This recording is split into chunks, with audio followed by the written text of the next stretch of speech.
Hello, I'm Anuradhi Vaidyasekara. I would like to talk about the multiple intelligence theory. So, what is multiple intelligence? What is intelligence? Actually, that is based on intelligence is differentiated.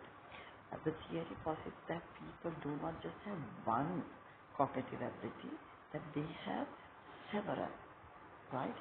Being strong in one area like math and doesn't predict strength in another like music. So all possessors, every person possess all eight intelligences. Now what I would talk about are the eight intelligences which was introduced by psychologist Howard Gardner. But to be honest, every person possesses all eight intelligences to some kind of a degree. What makes us unique in this profile or blend of these intelligences? Which ones are very strong? Though eight are there, one could be very strong. They can be developed. The intelligences are not fixed at birth. No.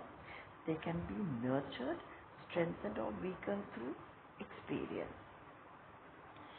So, if in daily life, these can work together, right?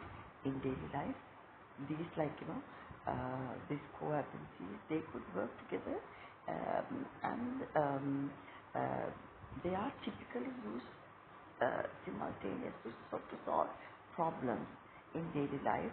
Sometimes these intelligences. So let's take one by one.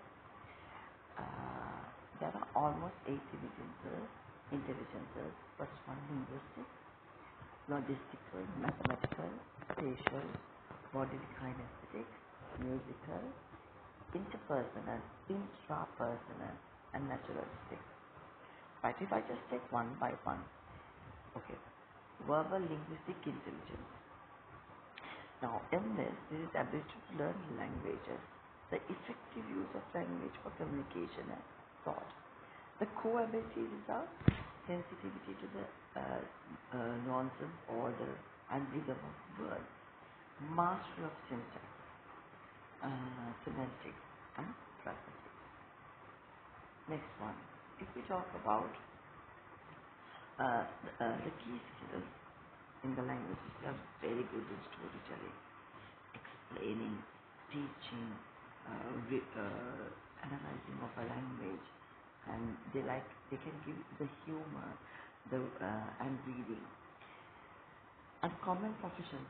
Here, these the ones who are good in that, they can get this common profession as a poet, writer.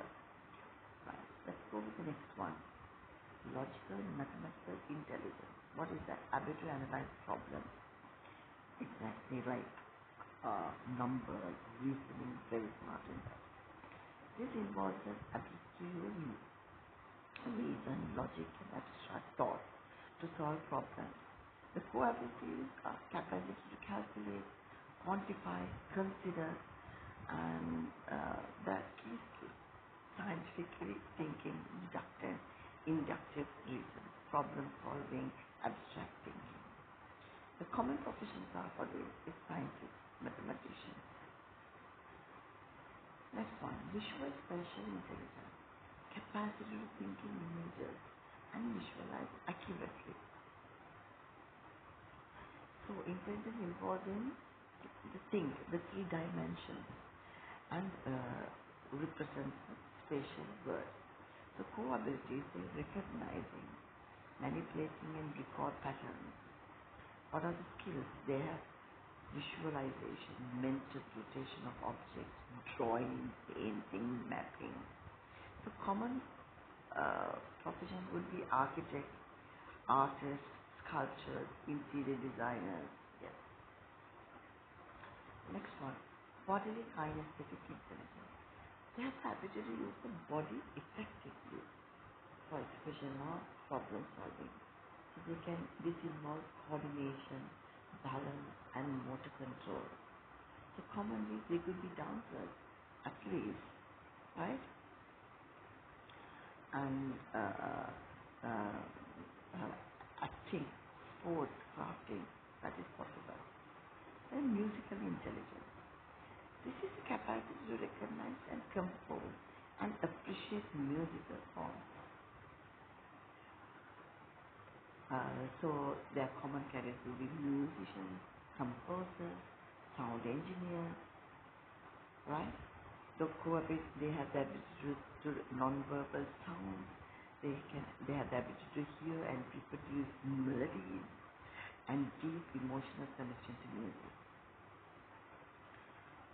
And commonly, these people could be musicians in the near future. Interpersonal intelligence. What do you mean by interpersonal intelligence? Capacity to understand others. Okay? It is the ability to effectively interact with other people. It's about discerning and motivation. They're so sensitive to others, moods, temperament, the ability to read nonverbal cues. Key skills, empathy, negotiation. Common professions are the teachers. Next, intrapersonal intelligence. Deep awareness of one's own feelings and motivations. Reflective and independent learning. They could be psychologists, philosophers, and they have the ability to do cohabit with other self-awareness, right? They have the reflecting on one's own experience.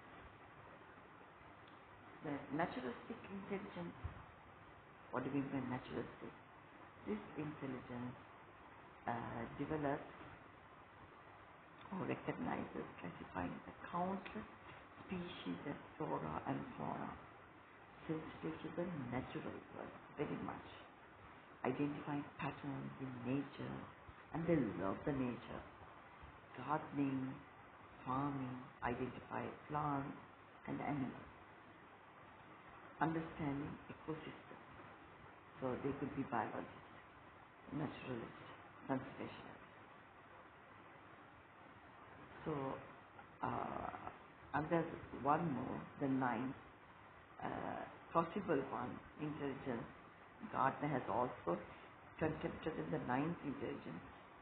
It's called existential intelligence, which involves the capacity to checker, right?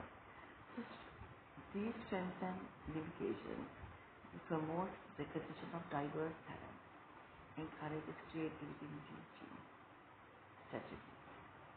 So every learner is intelligent in a unique way. According to Gardner's theory, uh, Gardner's theory reshapes education to value all strengths.